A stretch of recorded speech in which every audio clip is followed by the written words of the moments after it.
Welcome along to the podcast. Today my guest is Christian O'Donnell. Christian's a guitar player who's had a wealth of experience travelling around the world to all sorts of places, including Nepal.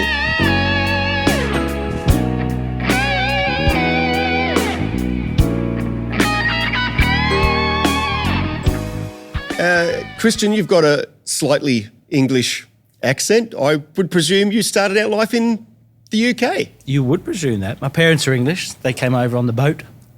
Oh. And 10-pound poms. Oh, wow. So we went to school in Tassie, actually. I was born in Launceston. Oh, wow. You didn't know that? I didn't know that. Not really a musical background from the family. Started playing guitar when I was probably in grade 7, like most people did, I guess. I didn't. Didn't That's you? okay. No. Oh, it shows in your playing. You'd think so. So I did classical guitar for years. I didn't even touch an electric. So I did classical guitar probably for 3 years, I'd say, which is probably why I like the flatter radius than a lot of other guitarists. And you obviously had a classical teacher. Yeah, I did. Toni Morrison, his name was. He was fantastic. And he took me through the Trinity College stuff. So I had my licentiate when I was probably 16 or something, which you do grade 1, 2, 3, 4, 5, 6, 7, 8, performance certificate and a licentiate. So I had that under my fingers probably in about 2 or 3 years. Wow. And moved through me pretty quick. Yeah. And then went to uni in Launceston and studied jazz for a little bit. At the same time doing a gig in Hobart, which is quite a commute. So I was spending my days studying at uni, studying jazz guitar. And then every night or afternoon I'd get the bus down to Hobart. I was only a kid playing a band called Anonymous Rhinoceros, which was a pretty special time. And then back at 6 o'clock in the morning, back up to uni to study again. It's so much easier for people now. They can do it all online. Well, yeah. There's nothing like the face-to-face thing though, too. Yeah, it was wonderful. And that band in Hobart was a great way to start. I mean, I had high school bands I was in. When we were in year 8 or 9, we were in a band called Off Limits, and we had a record deal. Oh, wow. And they had these records printed with these little seeds in the packets. It was for forest resources to re-establish trees that are getting knocked down for stuff. Wow. So we were their little puppets. Yeah, so then moved to Hobart pretty much for a couple of years and played with Anonymous Rhinoceros. What was the transition for you from classical to electric? I guess classical was rules, so many rules. And I remember someone gave me a cassette of Steve Vai Flexible, which led me down the Frank Zappa path, and I was lost in that for a few years, which was a pretty good place to get lost in. It is a pretty good place to get lost in.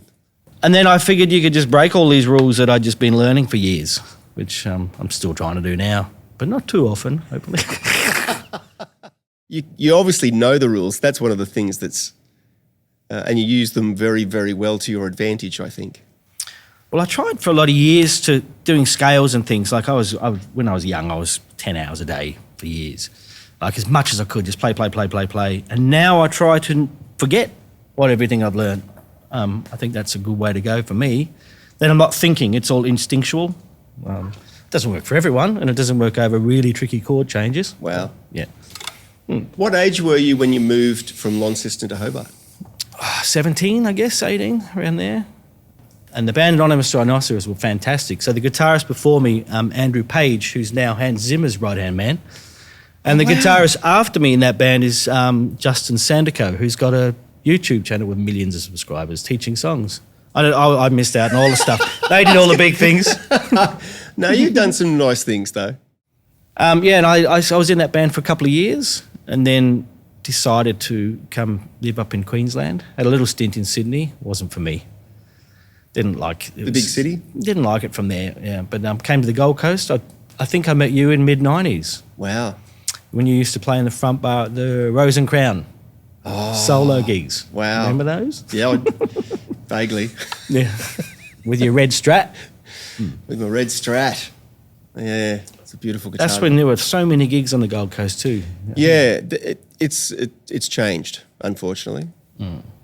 Still lots of work. It's just different. It's a very different place. But I think the same could be said for many places around the world. Yeah.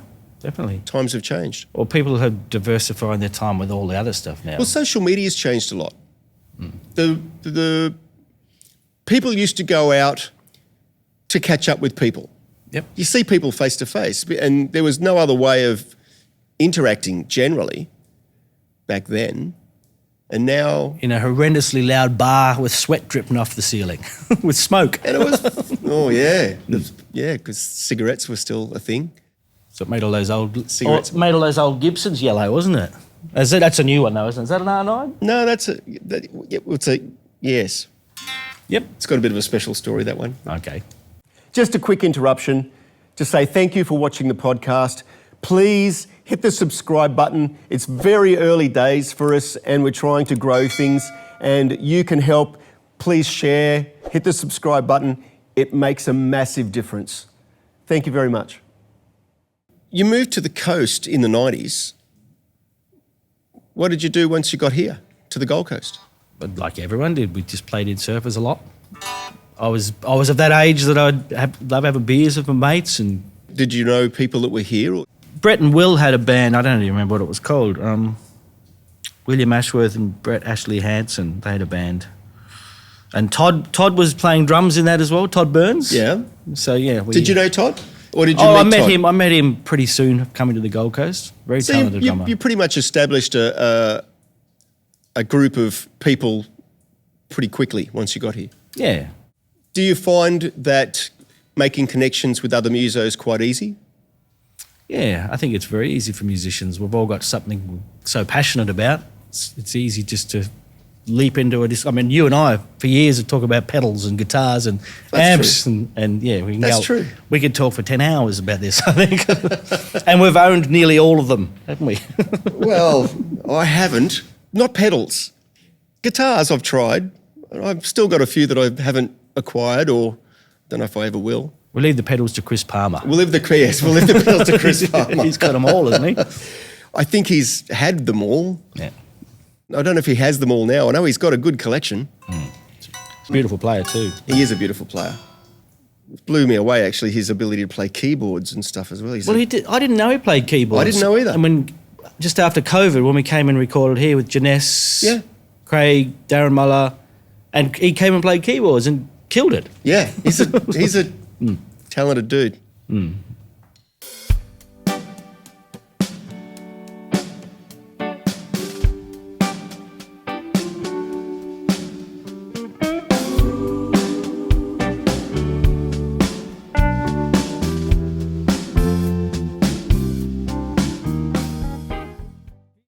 So along the way, I know that you've done a bit of recording and stuff for other people. Mm-hmm. When did that sort of come about and how did you start doing that? It always used to be, I used to love, you'd go to a recording studio, you'd have a session and you'd actually sit there with the people and it was a creative space and it's so different now. Occasionally you get to do that, but it's all home now. Because you have a setup where you can record for other people from home. Yeah. And you do that quite often. I do, and it's so much easier now. I'm using this fractal stuff. I used to have to mic up an amp and put my cushions from the couch around it because the girls would be asleep upstairs or whatever. Oh. So now we can silently record, and it's amazing. So I can record at midnight and not bother anyone. Yeah. It's fantastic. Yeah. And it's here now too. I remember trying these types of things years ago, and it wasn't for me. But now the Kempers and the fractals are out. It's incredible, isn't it? Particularly if you can't afford to own every amp under the sun, or the ones that you might want to own.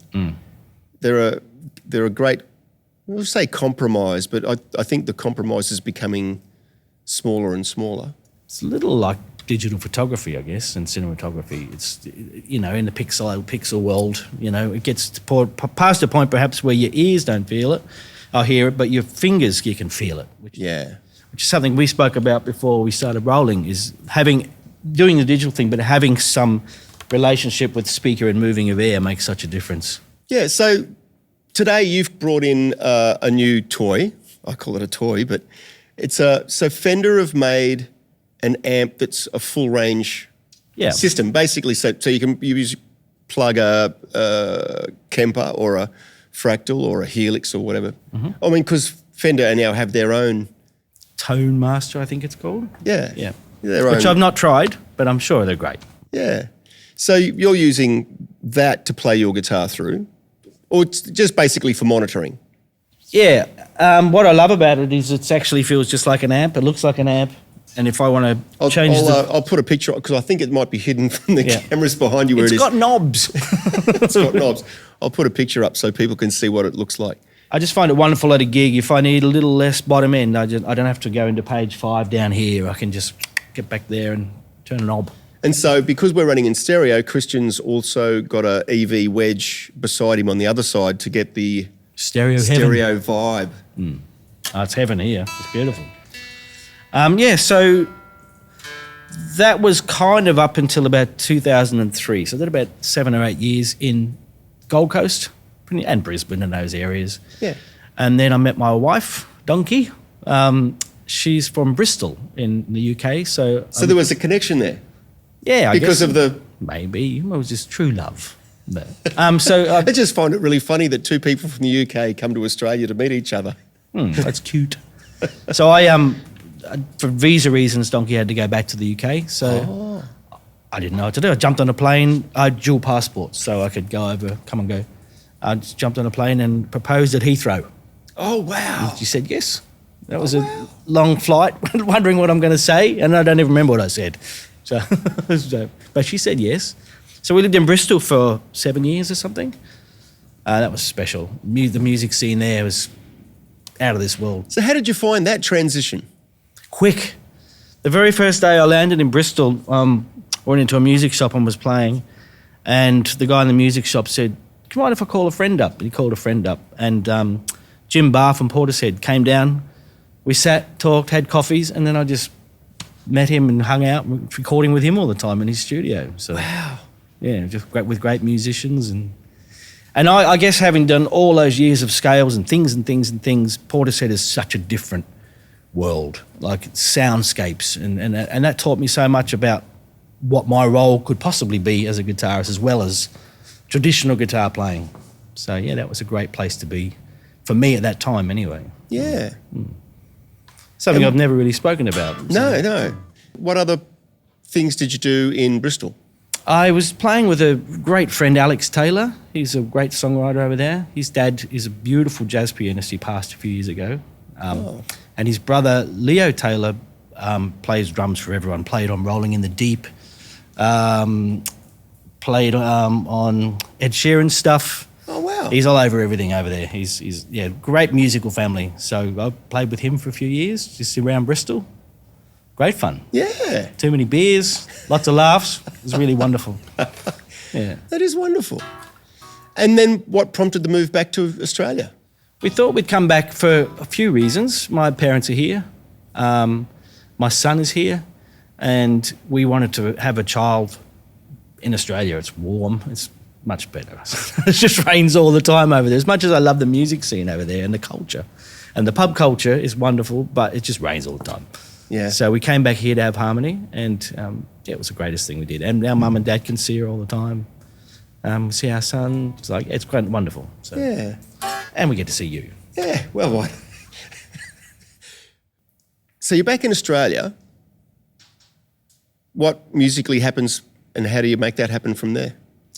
We first came back the very first day we landed. Todd called and said, "You want to do a gig at the Avenue, where you used to play all every Wednesday night." I had a residency there, yeah. And that was with Shane Wilkie in Vertigo, that was, who Damien Barnard also played for as well. Yeah. So pretty much the first day I got back jet-lagged and all, lugged my ass down to the Avenue. So you're a heavily in-demand type of guy. That was wonderful. And playing, as you know, Damien Barnard was a particularly special human. He was. Great bass player. Great bass player.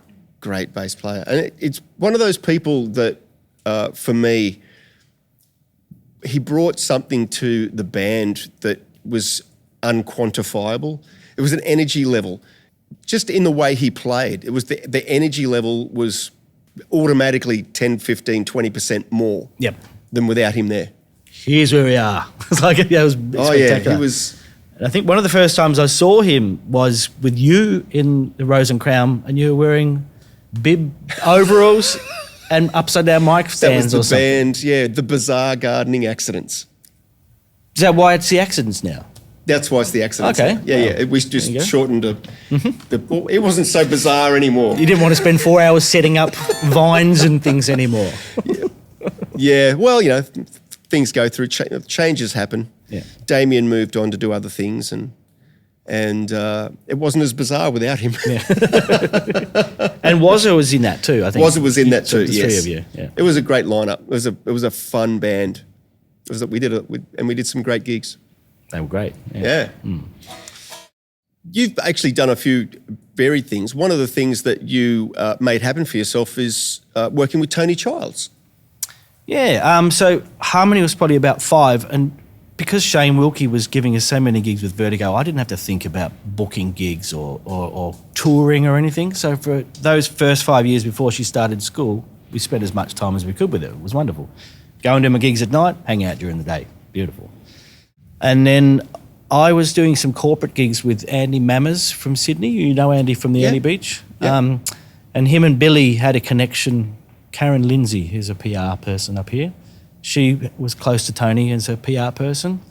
So I got the call to go down to Myocum, where Toni and her husband Mick lived, learn all the songs, and I was in the band, have been now for 12 years, I think. Wow. And So you've done some interesting gigs with her. crazy. She's got an imagination.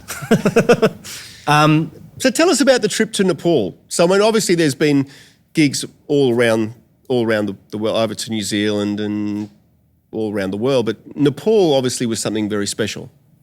It was insane. Well, we all thought she was insane when she came up with the idea. The concept was we fly to Nepal and we get all these Sherpas, and a few of Toni's great fans funded it basically by coming along and enjoying a 10-day trip over there. But yeah, the Sherpas went up to 10,000 feet and played at the top of a mountain in the freezing cold. It was insane. So we spent 10 days and we just set up in a little village and do a little concert for the locals. I'm sure they're just going, what is this? I've never seen this before. And the Sherpas, you lugged the whole PA, And generators. PA, generators. Subs. It's crazy. Guitar amps, do you just take the one guitar? Yeah. You took a Sir. Took the Sir because it stayed in tune perfectly. I didn't have to worry about it because I think the neck is baked and all that stuff. That was amazing. With the main concert we did up at Poon Hill, the background was like nothing you've ever seen. It was -2 degrees.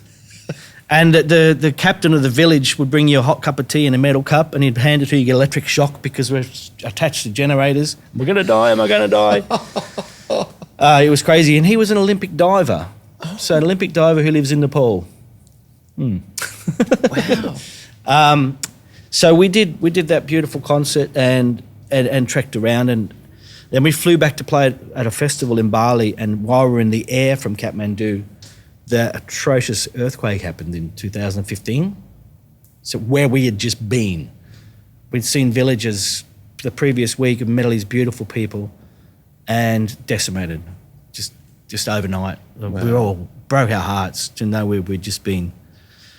And then fortunate for you that you weren't there while it happened. Fortunate for us, not fortunate. Yeah, it was horrendous.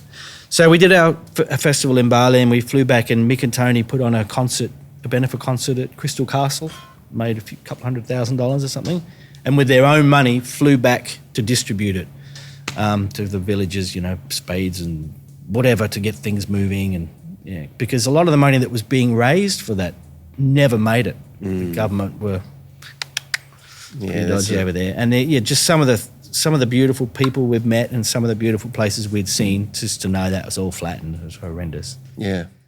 And I'm solely responsible. Sorry, everyone in Nepal. I organised a game of cricket with all the locals, the little kids, and the kid went down. His dad quickly whittled a bat and got a tennis ball.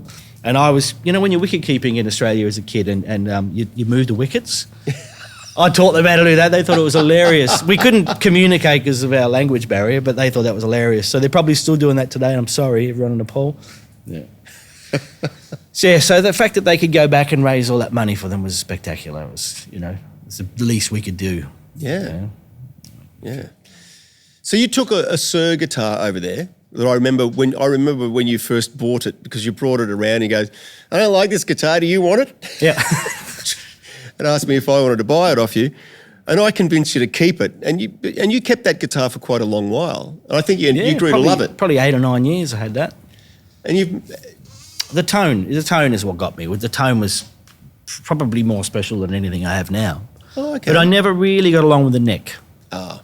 But the tone was spectacular. I did a lot of recordings with it, so luckily there was some air in it. There was, you know what I mean by air in? Yeah. That Knopflerish sort of air. Very special. Yeah, no, I had a similar Sir Telly that the tone, the sound of it was amazing, but I couldn't get on with the neck. It was a 24 fret and it felt like you had to reach. I felt like I had to. 24 Telly? Yeah. Okay. It was a 24 Telly with and it sounded amazing, but it was really uncomfortable to play, so I sold it. It was a beautiful looking guitar too. Yeah. Oh, they're stunning guitars. And you've still got a couple of Sirs, haven't you? I still love my I do like my Sirs. And you put EMGs in that? I have put EMGs in that one. I've got several of them. Some of them have got the ML, the Mike Landau pickups. One's a HSS. That one is I've changed the pickups and put EMGs in it. Your other white one's got a humbucker in it, isn't it? Is it HSS? I've got a black one that's 3 MLs, which has got the silent system in it, and I do have a HSS one, yes, and I've got that one, and I've got I've got a grey silvery one. It's a HSS, and I've got the other one the other white one like that is just a three single coils. So I've got them in a few different flavours. Oh, they're lovely guitars. But yeah. Yeah, I travelled with that Sir quite a lot because I could go to New Zealand, and we went to New Zealand and travelled with Supertramp, and we did 3 shows over there for the summer festival thing. And New Zealand, as you know, gets pretty cold down there, not too bad up there. It stayed in tune beautifully for the whole time. So yeah, that's what you want in a travelling guitar. So you've sold the Sir, and now you've got this glorious exotic. Mm-hmm. What prompted that? Look at the neck. Now I love Alan Hines' playing, and he's done a lot of demos, online obviously, and I always loved the tone he'd get out of it. So, and I never actually owned a nice Strat of sorts. Oh, okay. I've had this thing for quite some time, which Donkey bought back from the UK for me from a collector in Wales. Oh, wow. This thing is 25 years old. Wow. And it's immaculate. Yeah.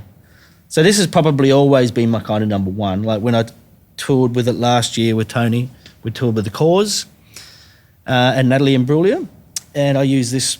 I took both. I didn't even touch this. So I use this, and if I'm in love with it in the gigs, I don't. This is a backup. So, okay. But it's a great recording tool, though. Like a few years ago, I decided rather than having millions of guitars, I have particular guitars for particular things, like Strat, Telly. I got an L5 Gibson for the jazz stuff, a nylon string, and a Taylor steel string. That covers most of my things. Yeah. So more practical than anything. Yeah. At one stage, remember, you had a nice 20th anniversary Bogner Shiva? Beautiful. Yeah. The white Tolex cover, and it was a glorious sounding amp. And you've moved right away from that to use the Axe-Fx. Is it Axe-Fx? Yep, or Fractal Axe-Fx. Fractal, it's an FM3 you've got there. Well, what was funny is I had the Bogner and I also had this, and I was still tossing up between the two because the Bogner was particularly special. And the Wolf Brothers were up playing on the Gold Coast, and their backline amp blew up. And I play with Scott, the keyboard player. Mm-hmm. So can you bring me an amp down? So I took the Bogner down and I twisted something in here. I'm like, I'm getting too old for this. It's like, I don't know, for me touring... Because it was a heavy yeah, horrendously heavy, but great. But when I'm touring now, just this. Because with Tony's band, we're ears, and I just get 2 L acoustic wedges just with guitar in it, so I can get that feedback from it. So the guitar can resonate. Yeah. But I do miss, the Bogner was like a big sausage hitting you in the back of the legs. Like, it was amazing. Is that a good thing to say? Big sausage. The notes were this thick. It was amazing. So I had to sell it because, it wounded me. It was. I guess it's one of those things too. A lot of the gigs that you would be playing, similar to the ones that I've been playing, where you walk in with a Bogner and the sound guy is just tearing his hair out, but you haven't even plugged it in yet. It can go quiet. They can do. I know you, for a while though, you had a Perspex screen you were carrying around with it. Yeah. You put the Perspex screen in front, and that generally allayed the fears of most sound guys. Yeah, well, we did a tour with Toni around Australia. We did 104 days of 56 theatres or something. And I thought, if I'm doing a theatre, I don't really want to be laser beaming a row of people in the theatre that have paid all this great money to come in. So I built a little Perspex screen. I think Shane Wilkie helped me build it. Yeah. And I actually lost it after the first gig. We had to double back to Lismore or something to get it at the end of the trip. So I would just actually run the Bogner into the wings. Oh, okay. So where he is. So I just sort of started thinking I'm lugging all of these amps and things around and I'm not even feeling it because it's the theatre you can't. Yeah. You really can't. Because you had for a while a device for plugging the head in without using the cabinet at all. Yeah, the Palmer PDI-03. Yeah. That came because I was doing the casino gigs in Brisbane like we all were and you had no amps. So no I amp thought, allowed. there's got to be a way around. I mean, there's all those what are they called? The two... torpedo, yeah. two notes. The two notes? Yeah, they all do that now. The Palmer thing was an old one. Bonamassa used them for ages, and it was quite a lovely thing. I've still got it. Okay. Oh, you never know. Might be handy for something one day. You might be able to buy a Bogner Ecstasy off me. You've got a few. I have a couple of them. Yeah. Unfortunately, I don't get a chance to take them out and play with them anymore either. They're beautiful amps. But they're great. They're great to have for recording purposes. It's another flavour. Yeah. And it is something different I find it a very different thing from a recording purpose to actually have an amp. I mean, I use the Kemper a fair bit, but I find having an actual amp to play through sometimes gives a very different flavour. Oh, it's actually been a couple of years since I played through an amp. Maybe I should again and go, that's what I'm missing. Maybe, maybe. But I found it particularly amazing for because you and I have used a lot of these amps in person. If I'm going to do a session, I do sessions for Murray Burns sometimes. He's the keyboardist from MySex. Yep. And I'll take my laptop down and I'll listen to the song a couple of times and I'll think, what would I use if I just had every amp available? Super reverb for this one because we're played through. We know how it feels and sounds. Yeah. So you just bring it in, and it's there. Yeah. And it's so great. They are so great. And Vibra Kings, I mean, I love a Vibra King. You've got one still? No, I sold my Vibra King. And I remember when they very first came out and I was in Cairns and I went into the local music store and they had one in there and I remember playing through it and at the time being totally blown away by the sound. 3D-ness of it. Yeah. I was just going to say the three-dimensional. It was the best amp that I'd ever played through. Had the Jensens in it? Is it the Jensen? Three 10s. Heavy. 310-inch Jensens. Heavy.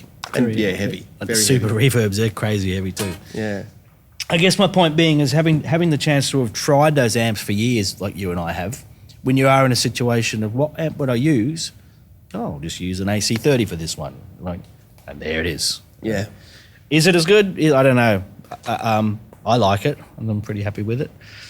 And I do nerd out. I did an album with Dave Atkins end of last year. Dave Atkins, do you know Dave? Yeah. Drummer for Wolf Mother, and he has a Hydrofunk Records and a beautiful studio down in Mullum. Mm-hmm. So I tracked guitars for him, all with this. I kind of had to stop myself sometimes. I'm a massive Jacob Collier fan, so sometimes I'd send him through 97 guitar parts, little tweaky things over here and there. It's like Dave's got going, because I'd only just learned, because during COVID, I learned how to use Logic and, went through all that whole process. Before then, you'd go to a studio, the engineer would tell you what they want, a producer, and off you go. And then all of a sudden I'm on my own, so for a few days swearing at the computer, figuring out how to use Logic. It's a big learning curve. So poor Dave, when I first started doing that album, with him, I'd send him 100 guitar parts and he'd very kindly mix them all and do the bits that I asked for. Now I can do it myself. He's very grateful. Here's a stereo. If it's too much, let me know and I'll pull more out.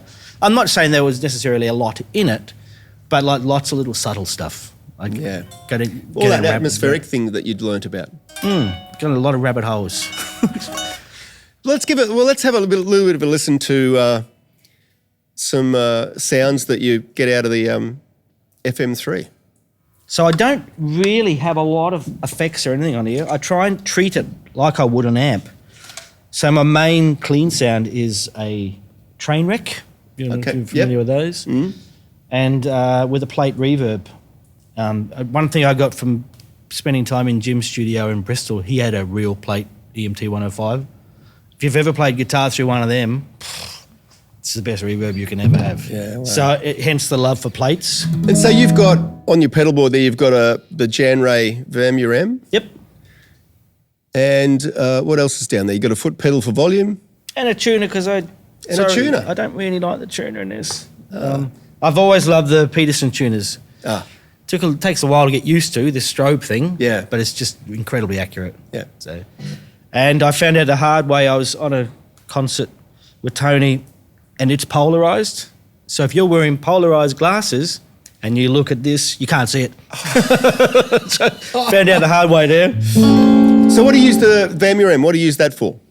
So if I'm treating this like an amplifier, it gives me scope and options for different gain structures because that's a clean.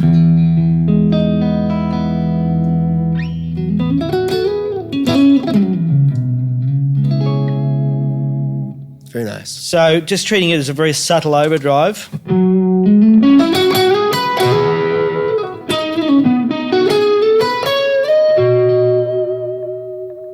Yeah. And it's very transparent as well. It's not got a lot of gain. This is the most it has. But as you know, through a massive PA, you never really need much more than that because it gets lost anyway. So, I mean, what might sound incredible in your bedroom, not necessarily going to translate through a huge electricity system. No, it's always one of those things where I find that I'm, over the years, constantly trying to roll the gain back off your sounds and play cleaner and cleaner. There is one of those things, though, when you put a certain amount of gain on that makes life a little bit easier when you're going widdly, widdly, wee. My goal's always been to have the least amount of gain, but I could still hold a note for as long as possible. Oh, okay. But with volume, you can do that. Yes, that's true. I've never been a huge saturation fan, but to me, that's kind of where I kind of like my gain.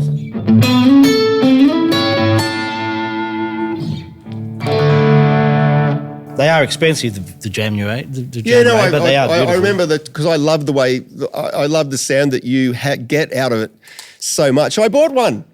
Yeah. Oh, they are great. And even when you bring the gain back and give it a little, up here, it's completely different.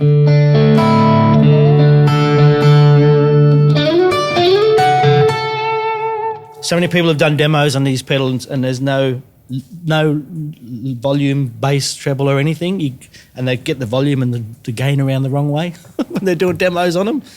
So it is volume and then gain. But if I haven't used it for a month or something, I forget myself. So yeah, using this, that's just as a clean train wreck with the EMT 105 plate. Then I have a delay on the same thing with maybe 3 dB louder. Oh. That's for Gotta Go Now, Toni Childs. So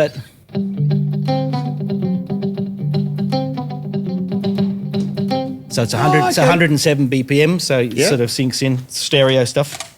Can I ask a question about, so you've got an FM3. Now, I'm familiar with my setup with the Kemper, and I've got a bank of 5 sounds and I can turn effects off and on and I can go through banks. How does that work on the FM3? How do you access different sounds and turn effects off and on? You got to watch the Cooper Carter course, which I haven't done.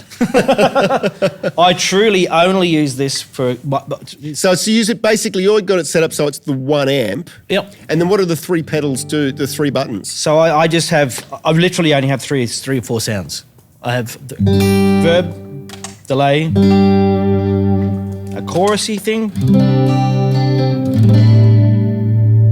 and then I have a drive, which is.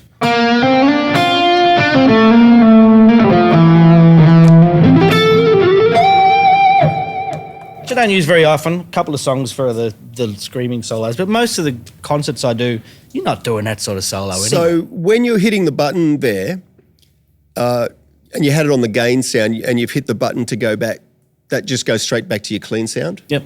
Okay. Yep. So they're presets, they're not actually turning effects off and on?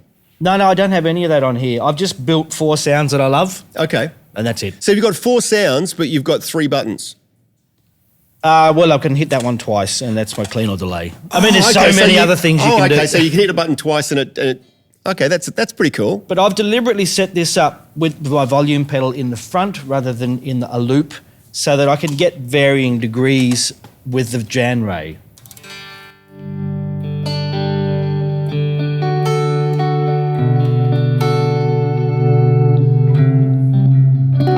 I need more fingers.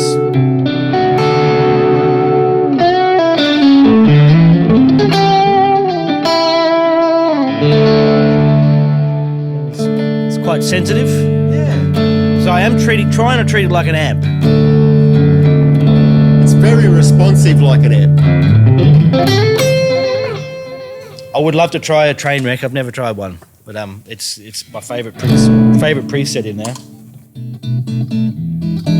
Yeah, I try to keep it really simple because, I mean, obviously when I'm recording, I can nut out and build these crazy big sounds and stuff, but when I'm playing live, I just need simplicity. Yeah. Yeah.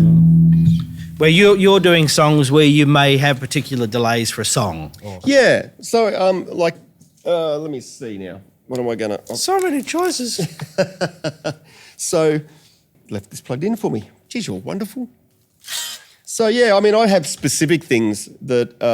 so I've got a clean with a bit of...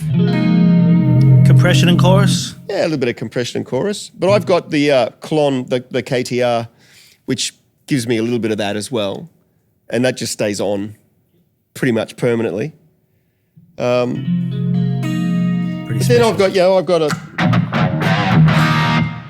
5150 for all that.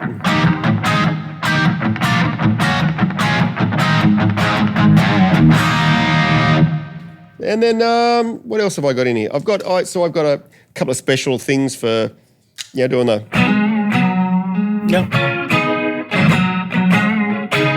that sort of thing. And one of my favourites is doing the Oh, yep. Floyd. if I can get the timing right. Yeah, doing the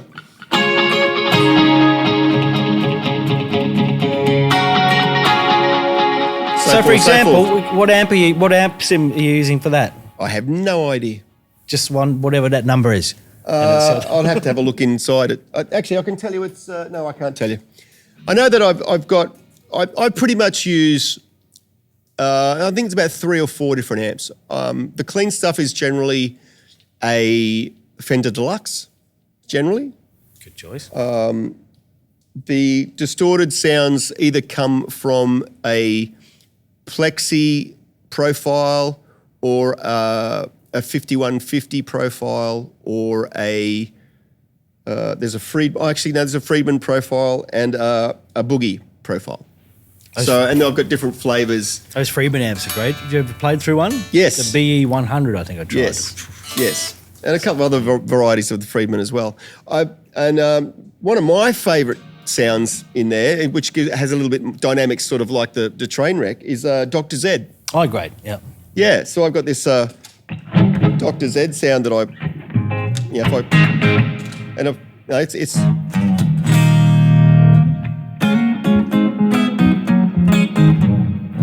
it's nice and clean. And then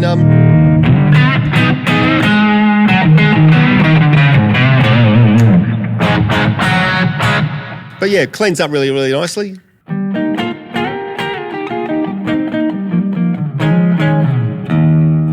I've never played through a Dr. Z. Have you a Z or is it Z? I have once, and it was glorious. But they're very minimal settings.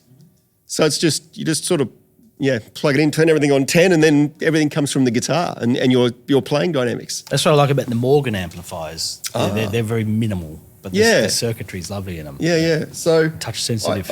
I played through one once, and I really would love to be able to get my hands on, but they're pretty hard to come by in Australia. I didn't even know anyone that got one. I think Chad might have one. Really? Yeah. Bring it over, Chad. So this is like a boogie, sort of a widdly wee thing, which is pretty high gain. So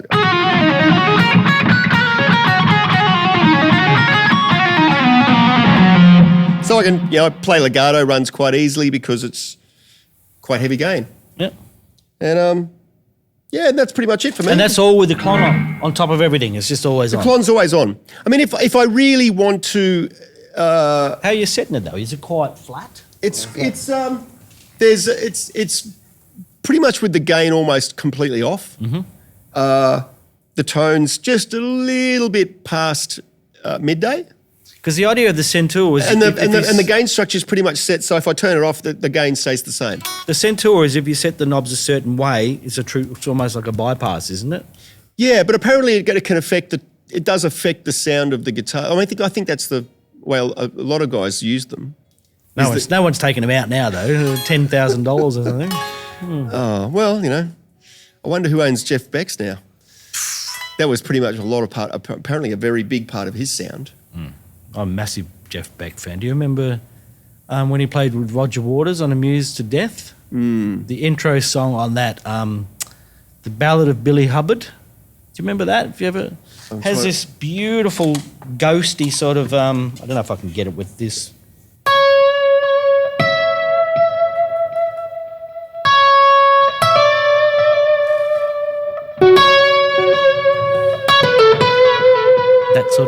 That sort of tone. But that's his clon, yeah.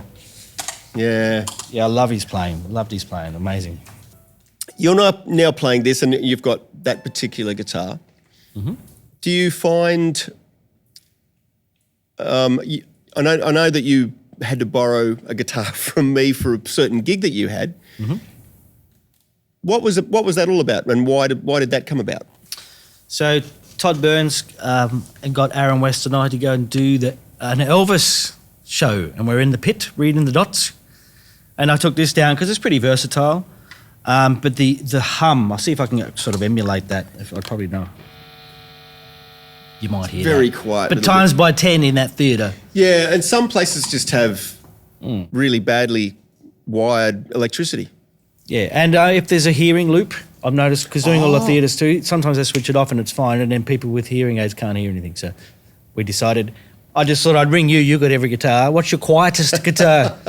So you gave me the Steve Lukather, and it was perfect for the gig. It was dead silent. I don't know why that guitar's so quiet, but it's amazing. It's like there's a few gigs that I do where it's painful to play.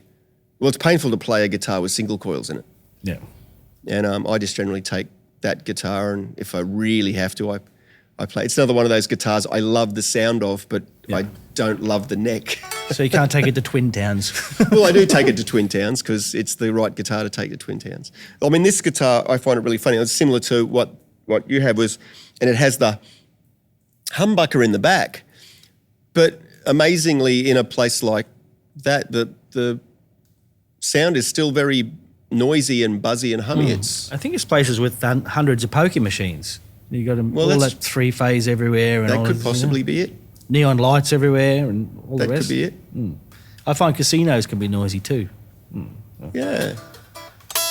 So that's one of the reasons why I love the EMGs so much. You get in that environment, the EMGs do a pretty good job of that as well. And you've never really had anything to do with the Tom Anderson guitars, have you? No. So they make their own pickups as well. This is actually all mahogany, which you probably didn't know. They've got the body and neck. Oh. So can get that. I'm not going to say Les Paul tones, but you can Well, get. you know, there is a certain tone that mahogany has. So you can get it. Can get quite a big sound.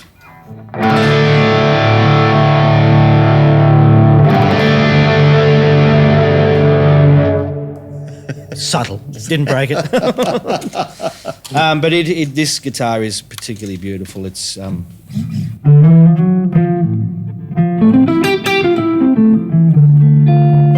And then you can split it.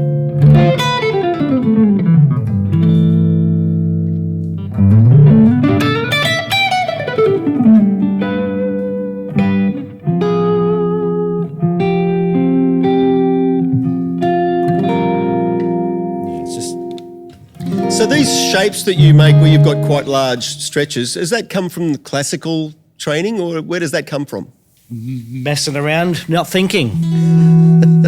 I think I'm just always exploring. I think nowadays I think you play a lot of chords that aren't in a traditional shape.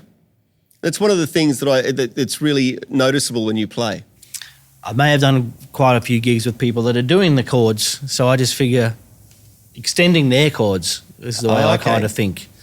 Or if you're playing with a keyboard player, there's no point playing exactly the same notes as the keyboard player's playing. So I'm always looking for different harmony and different inversion. Yeah. Adding your 7ths, 9ths, 11ths, whatever it requires. But yeah, and that's, I guess,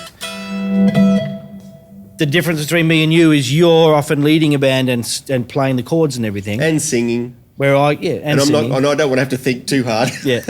And where I'll get a call to colour. I'm colouring, doing vocal harmonies and colouring what they're doing. Yeah. So there's no point in me doing exactly the same thing.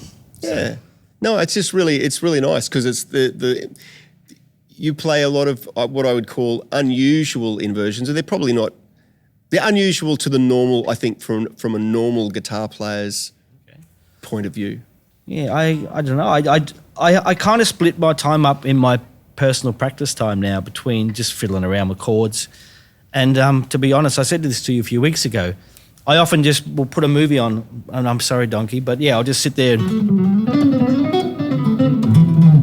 just purely exercises. Yeah, just to keep your hands And I find that I end free. up most of the time jamming along with whatever music's happening on the telly. But yeah, just really I want to keep the movement, and I find as I'm getting older, I don't want to get problems with my fingers, so I'll warm up to these things and just try and keep fit like an athlete, I guess. How do you think about things from the point of view of a scale, or when you're soloing, are you thinking about the actual chords that you're soloing over? Are you thinking about the key of the song? How do you thinking about things? Depends what's presented. If it's all diatonic or one key, then I've got a few options. But if it's changing key constantly, you're going with the chords.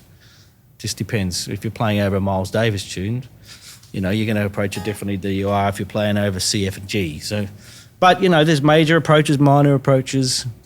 I guess for me, I learned major scales, minor scales, melodic minor, harmonic minor, diminished, a few altered scales and strange things, but don't really get too many chances to use, whole tone scales and stuff. So I guess that would have come from when you were doing jazz studies, a lot of that stuff.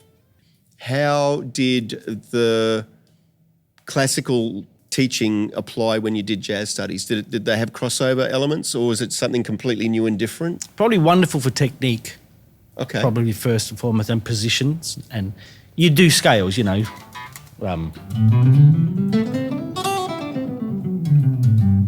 for hours and hours. As a classical player, you've got to do scales. But as a classical player too, you would have been different right-hand technique. You would have had. Yeah. So you've got all of that facility of using fingers or using pick. Did you find it hard transitioning to a pick?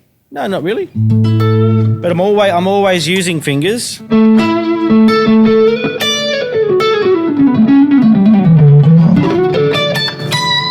It's a lot of hybrid picking. Yeah, I'm not really conscious of it. Some people that I like, I really love. What's his name?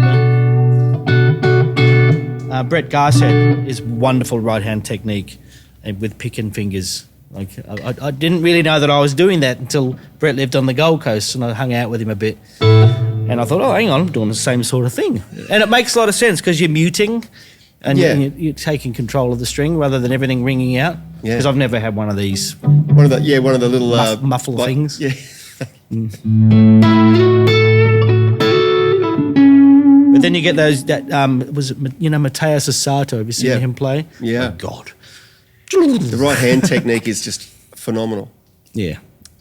But it's still, it's like, and the speed of being able to do that with that hand, but it's still, the left hand has to keep up. Yeah. And it's the accuracy and the coordination between the two. I guess that's the thing. I mean, I used to find that one of my limiting factors was my right hand, and the left hand could do all the stuff. That's why it's sort of easy to do legato runs, and you do one pick, and every 3 notes you're only picking once, or something like that.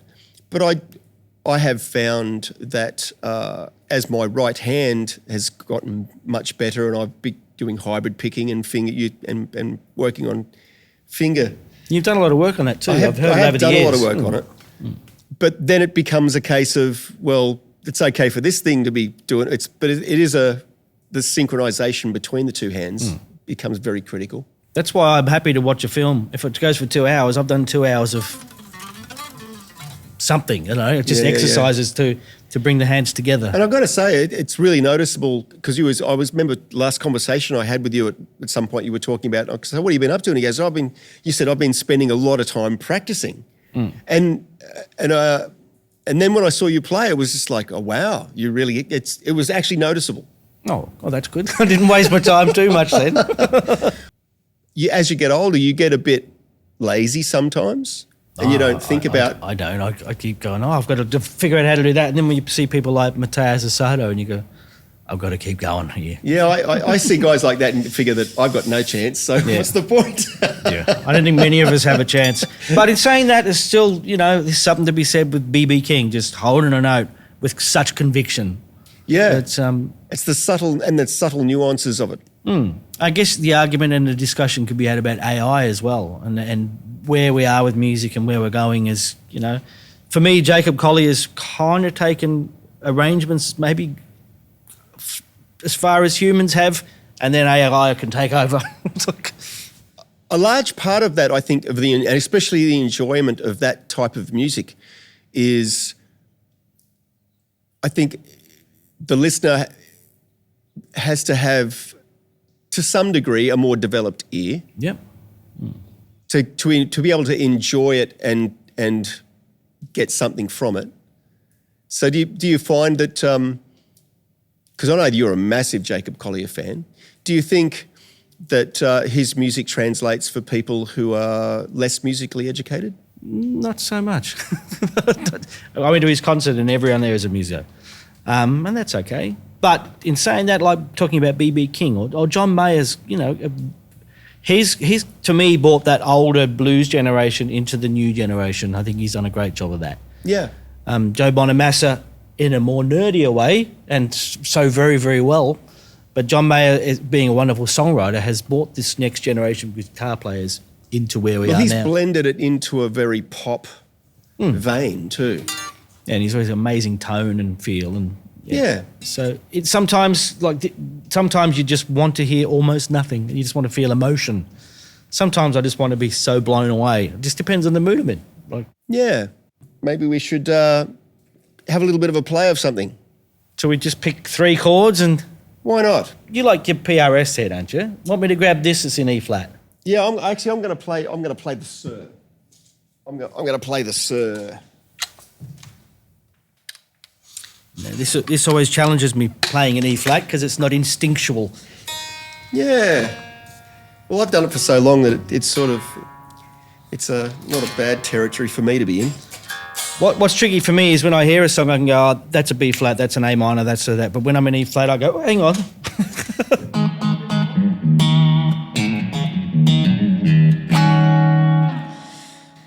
Yeah. What key would you like? Now I'm home. Yeah.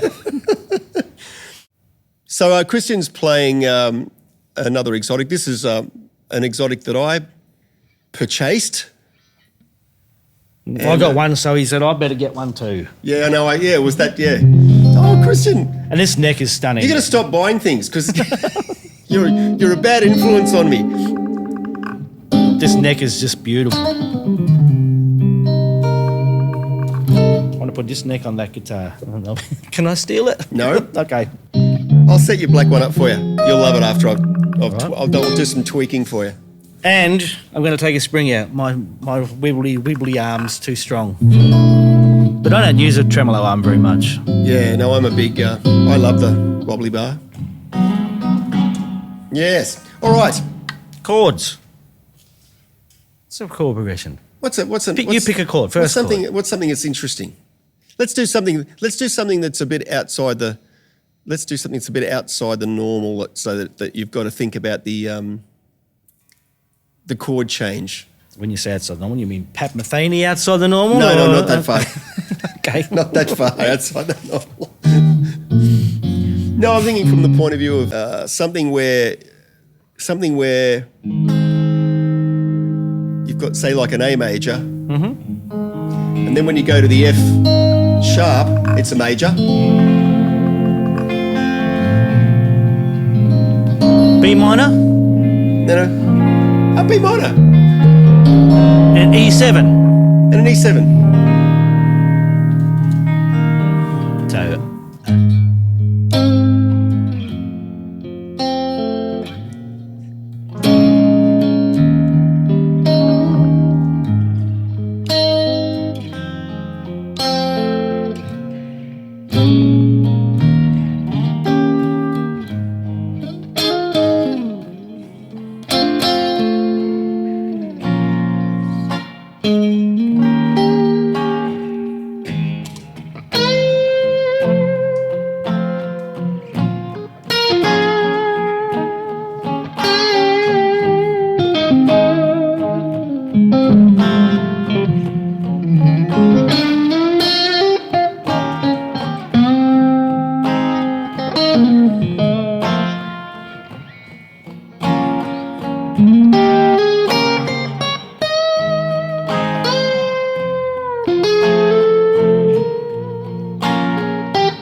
awesome.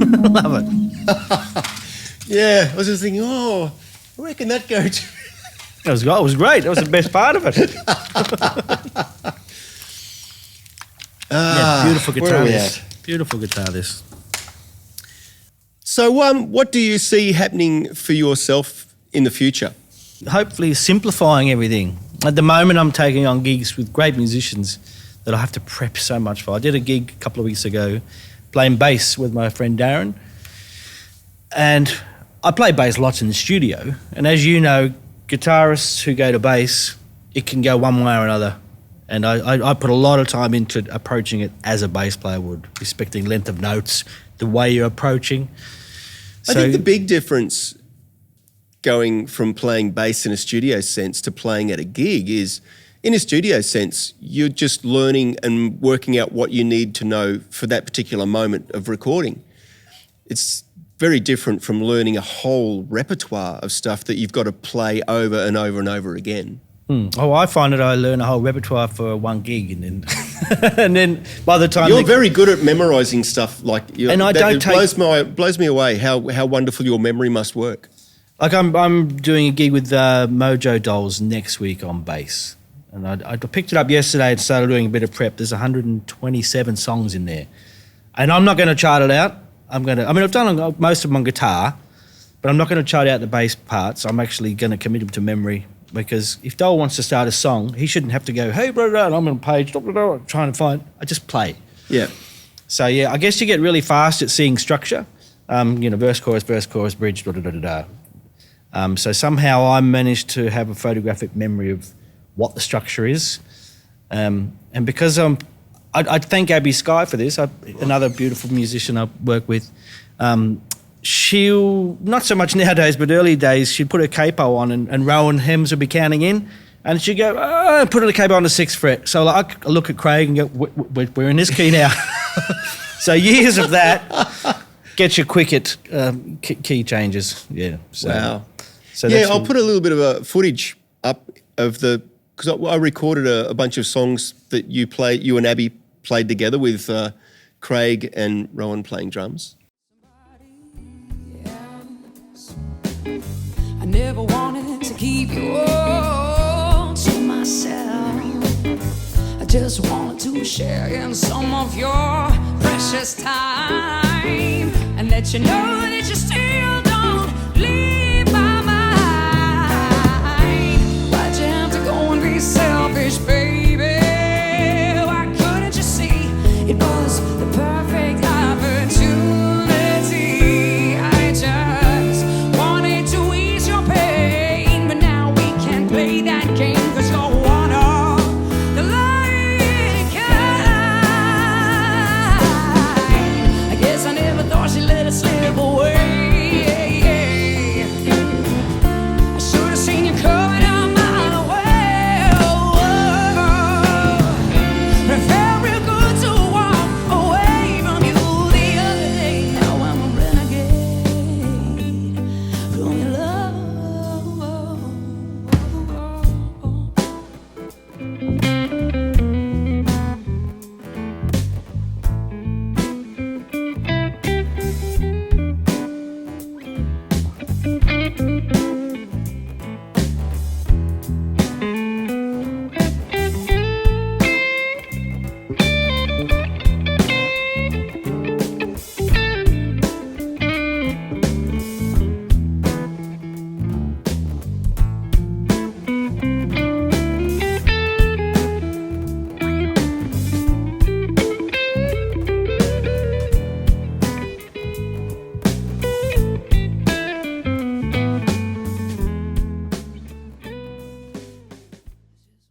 beautiful band to play with. Oh, man. Yeah.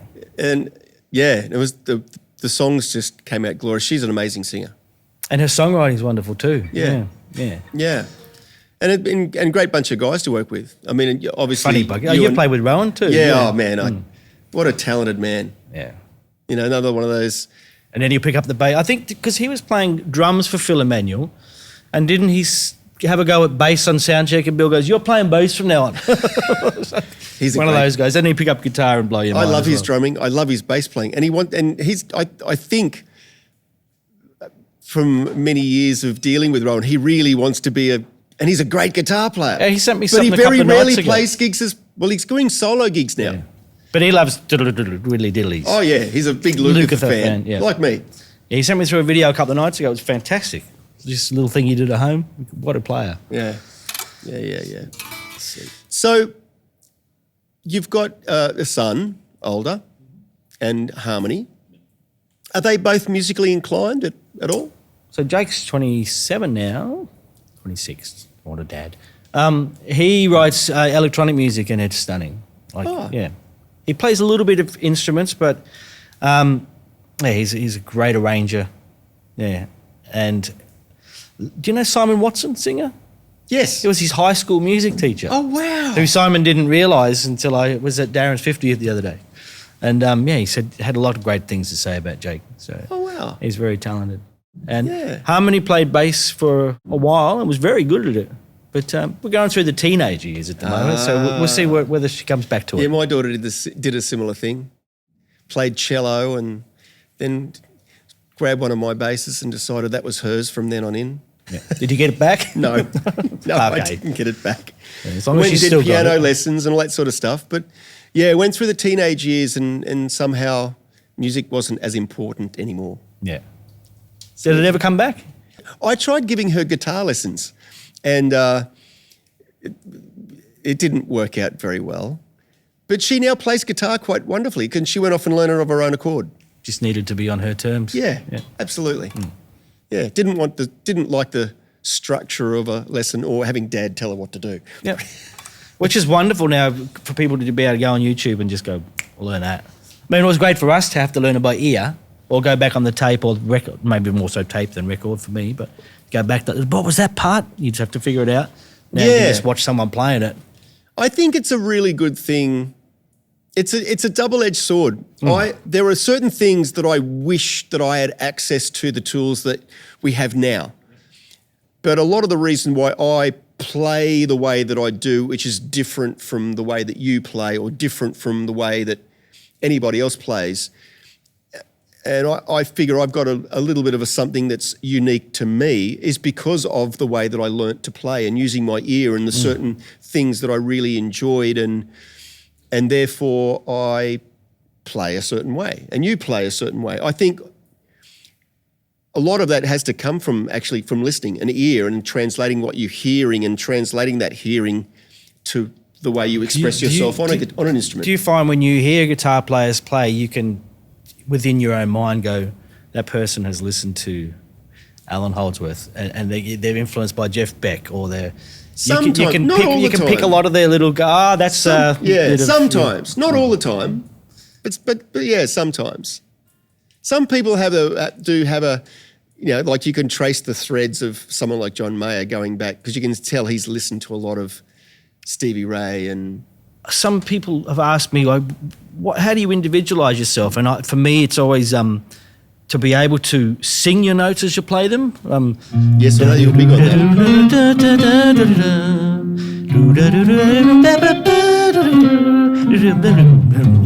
I remember we were having a jam once and you were basically saying to me, it's like, okay, before you play any of the notes, sing them first and then play the notes. And then hopefully you come out. Just another way of looking at it. But yeah, I guess it's that thing of thinking about the way you play in it from a melodic point of view. Like if I played a chord progression and said, can you just whistle a solo over it? It'd be interesting how that would be different to how you play it on guitar. I guess it's that thing of trying to get away from boxes and shapes that you're familiar with. Exactly. I mean, you all don't know Scott's one of the best whistlers in the world as well.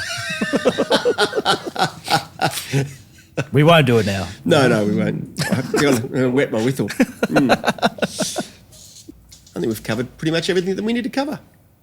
In that case... I mean, we could waffle on for 12 hours, but no one's interested in that. We'll do that when the camera's off. Yeah. Let me rest that there carefully. Very precarious, very carefully. I couldn't do that. Thank you very much, Christian. Thank you, mate. It's been an absolute pleasure. Love you. Thank you for having me. It always is an absolute pleasure. Ladies and gentlemen, thank you for sticking around and listening. Hopefully we'll see you on the next podcast.